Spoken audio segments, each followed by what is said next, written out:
Hi Aquarius, here's a general look at your solar chart for September 2011.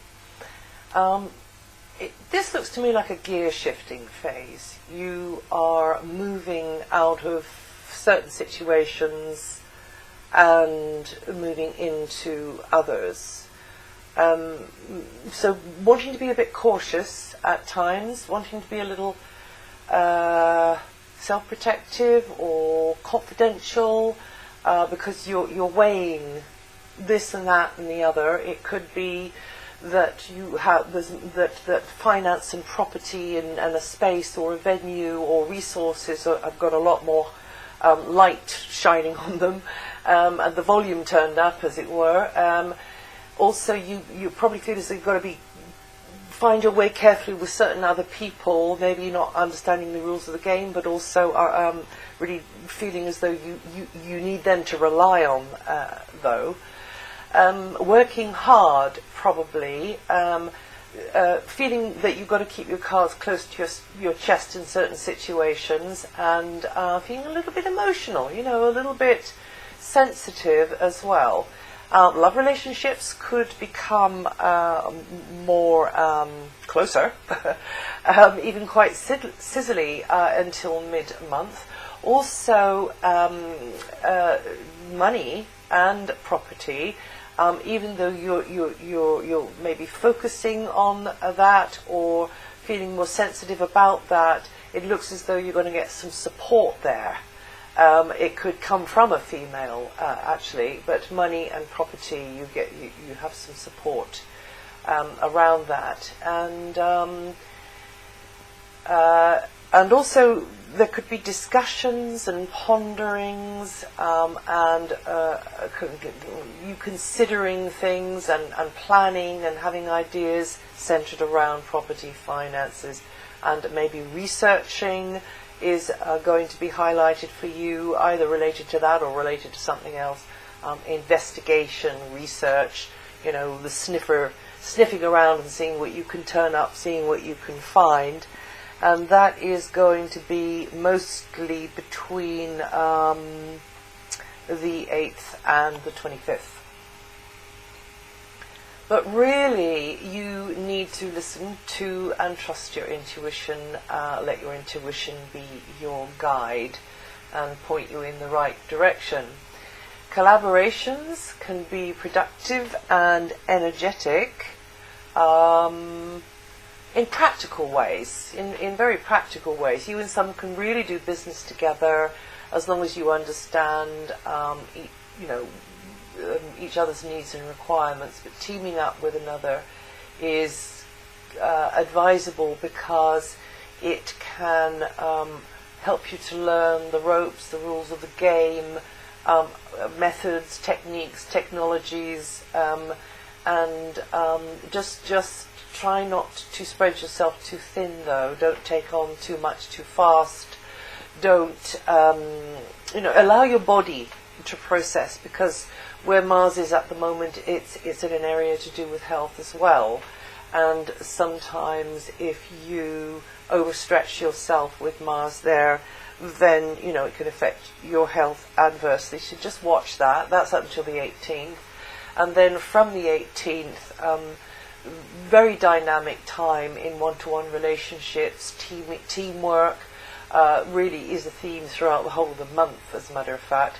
But from the 18th, it could be more on a more connecting with others mentally, mental rapport, rather than so much on the practical, basic level stuff.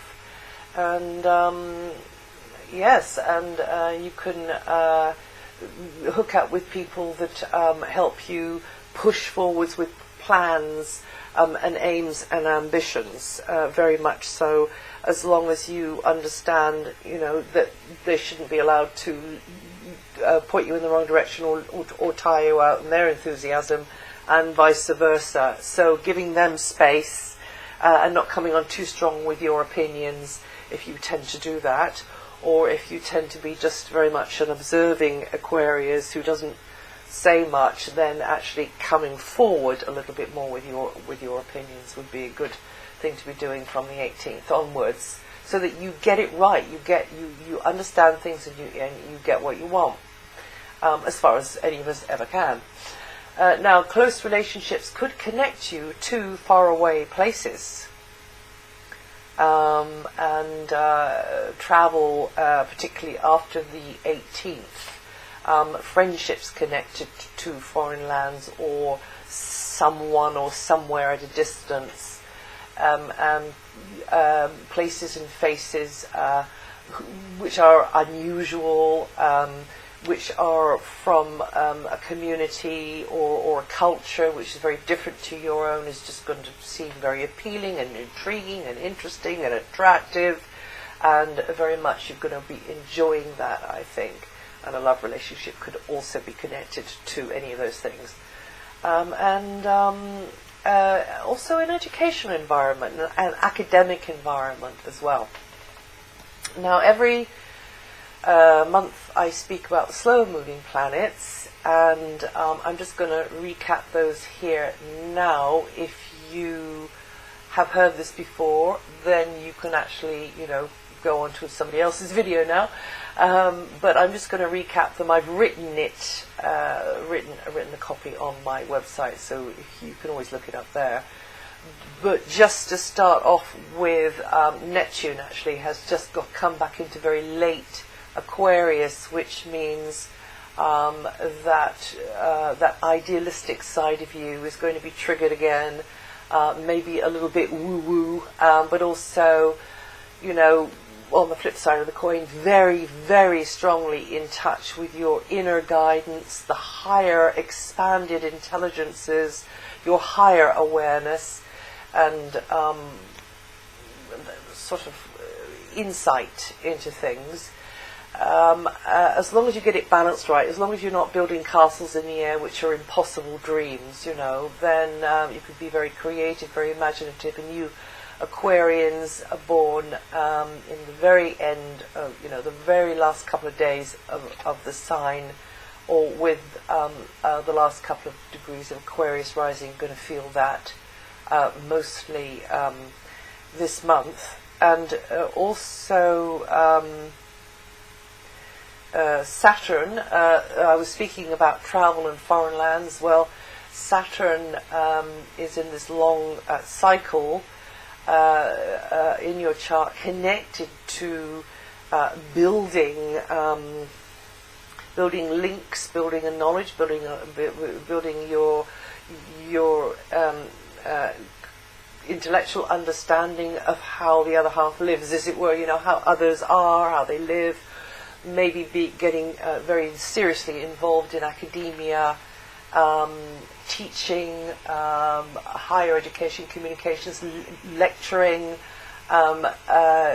guiding, or also being the student yourself. And this is where you've got to be the most focused, the most serious, the most consistent. Over it's already been there for many, many months, and it'll be there until autumn 2012. And really, it can cut things down to size. It really is the get real planet. So if you have been building castles in the air, or overestimating somebody or something or somewhere, then you will probably start experiencing the reality of it with Saturn there, particularly if it is connected to your place on the map, and a foreign culture, or a teacher figure, a guide, a guru figure, and those will kind of get cut down to size, and then maybe you'll realize that you didn't really hear what was there before. This often happens. Just little aspects of it, not all of it, of course, but it will cut ideals and aspirations down to size, make things more real. You'll see how it can be doable in a kind of a more balanced kind of a way, not in such an idealistic sort of a way, but things are probably not going to pan out how you thought they would pan out by the end of the transit in 2012. So it's kind of making it more solid and reliable, the way that it will be panning out. So that's probably quite a good transit for you. And